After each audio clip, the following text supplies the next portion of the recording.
Mesdames et messieurs, bonsoir et bienvenue dans ce journal en cette soirée du dimanche 19 mars 2023. Dans les détails des informations de ce jour, page fait divers pour commencer.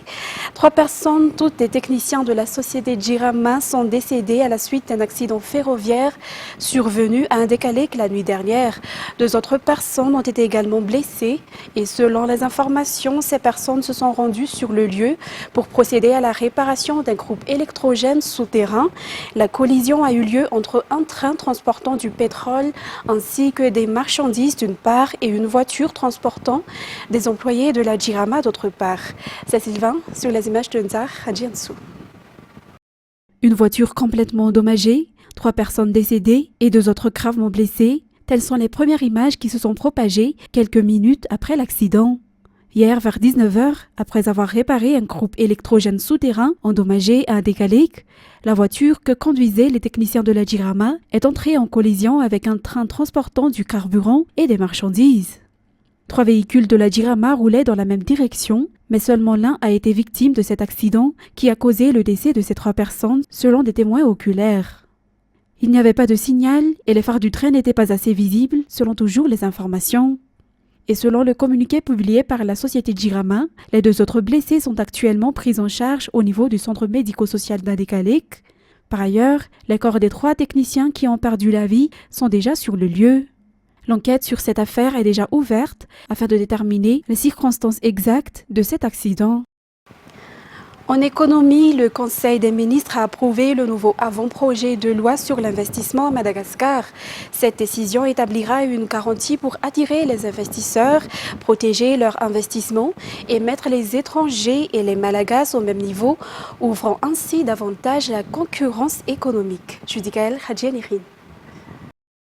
Une étape importante pour l'économie du pays, notamment dans le domaine de la promotion de l'industrie et de l'investissement, a été franchie grâce à l'adoption de l'avant-projet de loi sur l'investissement à Madagascar en Conseil des ministres. Si l'année 2019, ce sujet a déjà été discuté en Conseil des ministres et avec l'ensemble des secteurs privés, partenaires techniques et financiers, ainsi que les bailleurs de fonds comme la Banque mondiale et l'Union européenne, puis décidé en commission de réforme sur les droits des affaires, voilà que le récent Conseil des ministres l'a approuvé. Ce nouveau projet de loi créera un environnement attractif pour les investisseurs, tant malagasy qu'étrangers, et protégera leur investissement. Par ailleurs, cet avant-projet de loi sera adapté aux normes internationales d'investissement et sera une garantie de transparence dans le processus d'investissement local. Toujours dans ce projet de loi nouvellement approuvé, tous les investisseurs seront sur le même pied d'égalité, qu'ils soient malagasy ou étrangers. Comme l'a souligné le ministre de la Promotion de l'Industrie, du Commerce et de la Consommation, Edgar Azaf-Ndiaye, la loi sur l'investissement est importante pour le redressement de l'économie. De ce fait, de nombreux acteurs économiques attendent le passage de cette loi auprès de l'Assemblée nationale pour adoption durant la prochaine session parlementaire de mai prochain, car la précédente loi de 2007 ne répondait plus aux normes exigées par la conjoncture actuelle. Et les dépenses de la société Jirama seront réduites jusqu'à 50% à partir du mois d'août prochain et l'électricité ne connaîtra plus de panne dans le district d'Ambans du fait que la construction de la centrale hybride a déjà commencé. Le ministre de l'Énergie et des Hydrocarbures a également souligné que bientôt tous les équipements permettant à Ambans de profiter du branchement Mour arriveront. Branchement Mour dont le coût est de 30 milliards. Les détails avec Sylvain. Voilà à quoi ressemblera l'infrastructure qui sera réalisée dans le district d'Ambans. Ce district bénéficiera également d'une centrale électrique hybride qui changera complètement l'utilisation de l'électricité localement. 1,5 MW d'énergie solaire et 1,5 MW supplémentaires provenant de groupes seront produits par la centrale hybride d'Ambans, dont la construction sera réalisée rapidement, selon les explications du ministre de l'Énergie et des Hydrocarbures lors de la pose de la première pierre de cette centrale. Par ailleurs, un autre projet dont bénéficiera le district d'Ambans est le branchement Mour, à un prix de 30 milliards par mois. La distribution de kits solaires, qui est un projet du président de la République, Andradouil, y sera également réalisée. L'objectif du gouvernement est de faire bénéficier de l'électricité à chaque ménage, selon toujours Soul Ndjemanampsou, ministre de l'Énergie. Par ailleurs, le projet Azavani et Lekelachan a été lancé dans le district d'Ambilbe, Fuktan à Nurunal, dans la partie nord du pays, en présence du ministre de l'Énergie et des Hydrocarbures et de la délégation qui l'accompagne. Ces derniers ont remis 75 lampes Cobra pour cette localité afin d'éclairer les voies publiques et d'autres Fukuntans dans ce district bénéficieront également leur part. Le nouveau commandant de l'armée de l'air à Rivunmam 213 a pris son commandement hier. L'armée de l'air qui joue un rôle important dans le sauvetage de nos compatriotes car elle est chargée des évacuations sanitaires et du transport des aides gouvernementaux aux personnes sinistrées suite au passage des cyclones, aux personnes victimes de Kéré dans la partie sud de l'île ainsi que les activités qui visent l'instauration de la paix et sécurité sur toute l'île. Le chef d'état-major de l'armée de l'air a souligné lors de son allocution que cette base militaire tient un rôle important dans le soutien des autres corps d'armée, notamment en assistant les marins dans la surveillance des frontières et des zones maritimes malagasy. En éducation, nombreux sont les enseignants qui n'ont pas reçu de formation pédagogique spécifique, en particulier les enseignants des zones rurales. Et pour les aider à améliorer la qualité de l'enseignement qu'ils dispensent aux élèves, le projet d'apprentissage en ligne e-learning se concentre sur la formation de 10 000 enseignants permanents et enseignants FRAM dans les écoles publiques rurales à travers les nouvelles technologies dans le secteur de l'éducation. Il s'agit d'un projet du ministère de l'Éducation en collaboration avec des partenaires tels que l'UNICEF et bien d'autres d'une durée de 2 ans et qui se concentrent sur la formation des enseignants. Le projet e-learning contribue à l'amélioration de la qualité de l'éducation dans notre pays. Et concernant le bilan du Covid-19 dans le pays, un nouveau décès dû à la Covid-19 est enregistré selon le bilan publié par le ministère de la Santé publique aujourd'hui. Par ailleurs, 30 nouveaux cas ont été confirmés positifs au coronavirus durant la semaine du 11 mars au 17 mars 2023 sur 260 tests effectués. Ces cas sont répartis dans 3 régions, dont 23 cas dans la région Adalamangue, un nouveau cas dans la région Antinanan et 6 cas dans la région Vaknakaraj. 27 patients suivent encore des traitements, selon toujours le bulletin du ministère. Actualité sportive pour continuer, le championnat de Madagascar de savate boxe française débutera le 24 mars prochain. Comme promis par la fédération, une telle compétition se déroulera dans les régions et pour cette édition, c'est Touliard qui l'accueillera selon les informations. Les représentants de Madagascar au niveau international vont être sélectionnés à l'issue de ce championnat. La savate boxe française qui nous a rendu célèbres car nos tireurs ont été par 3 fois numéro 1 mondial. C'est Sylvain sur les images de Nzar Jiansu. 150 participants sont attendus pour le championnat national de boxe savate.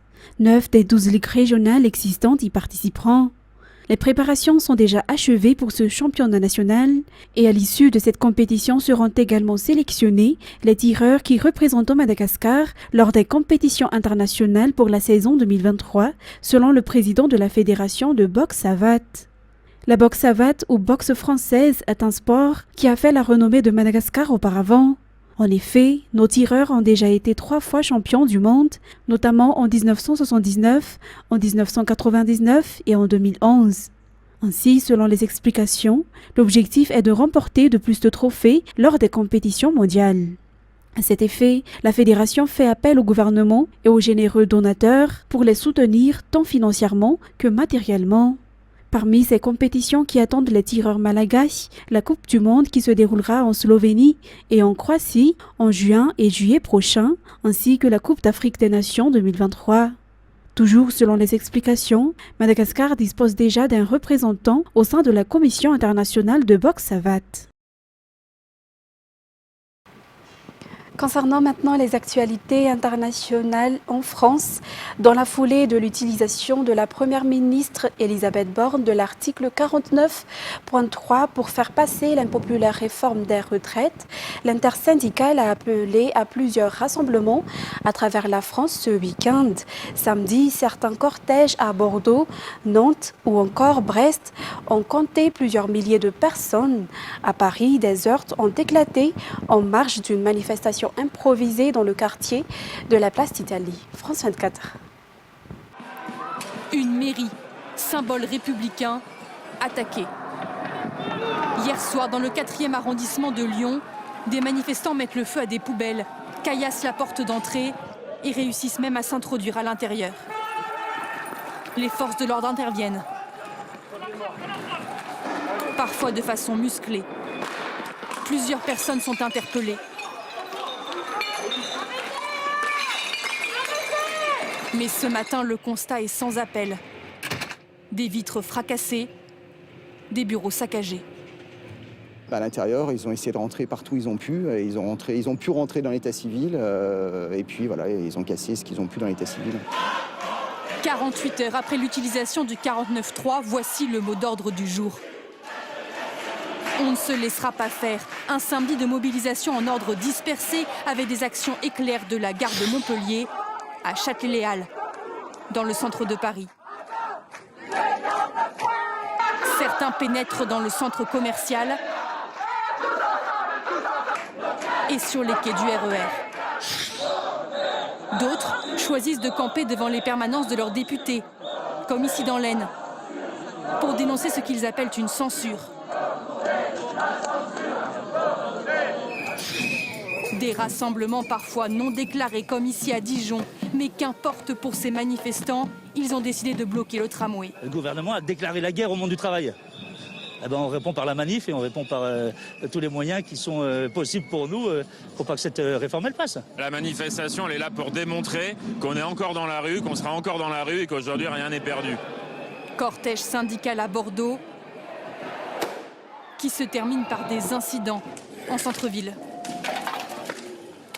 Ce soir, dans le sud de Paris, des manifestants se regroupent de nouveau pour continuer à protester contre la réforme des retraites. Ensuite, le président russe Vladimir Poutine est arrivé samedi en Crimée, le jour du 9e anniversaire de l'annexion de cette péninsule ukrainienne par la Russie en 2014. Les détails toujours avec France 24. Une visite surprise à l'allure de calcul politique. En Crimée, pour la première fois depuis l'invasion de l'Ukraine il y a un peu plus d'un an, Vladimir Poutine a choisi le jour du 9e anniversaire de l'annexion de cette péninsule ukrainienne par la Russie en 2014 pour se rendre à Sébastopol, accueilli par son gouverneur. Rien de tout cela ne serait arrivé si la volonté du peuple n'avait pas été soutenue par notre leader, le président russe Vladimir Poutine, qui, pendant ce temps-là, était en contact avec les habitants de Sébastopol, les Criméens, qui a tout fait pour que la Crimée et Sébastopol reviennent au havre natal.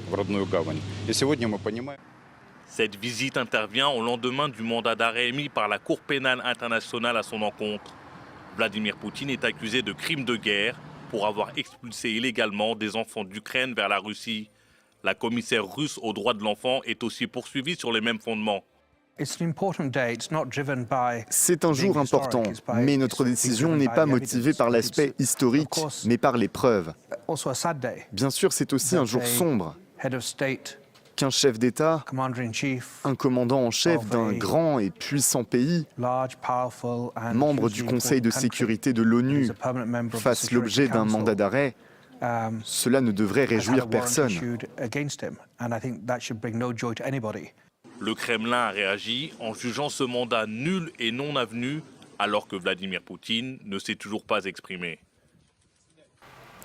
Et après Crimée, Vladimir Poutine s'est rendu à Mariupol, ville ukrainienne dévastée après les bombardements. Sa première visite en zone conquise depuis le début de l'offensive russe en Ukraine, a rapporté dimanche le Kremlin après l'émission des mandats d'arrêt international à l'encontre du président russe. France 24. Comment ne pas voir une provocation à la fois vis-à-vis de l'Ukraine mais aussi de la communauté internationale de la part de Vladimir Poutine en se rendant à Mariupol. Mariupol, une ville martyre qui est occupée depuis le mois de mai dernier par l'armée russe. Mariupol où des crimes de guerre ont été commis. Je pense évidemment au bombardement du théâtre dans lequel s'étaient réfugiées des centaines de personnes. Il y a eu au moins 600 personnes mortes morte dans cet abri anti-aérien qui a été bombardé par les forces russes. Donc évidemment une provocation. Et ce qui est intéressant aussi, c'est que cette visite, si elle est avérée, elle intervient à un moment où on voit beaucoup dans les médias russes Yevgeny Prigojine du groupe de mercenaires Wagner. Et là, on sait évidemment qu'il y a une rivalité entre les deux hommes. Donc cette visite symbolique à plus d'un titre. Chers téléspectateurs, c'est la fin de cette édition. Nous vous remercions de l'avoir suivi jusqu'à son terme. Rendez-vous demain pour de nouvelles actualités. Au revoir.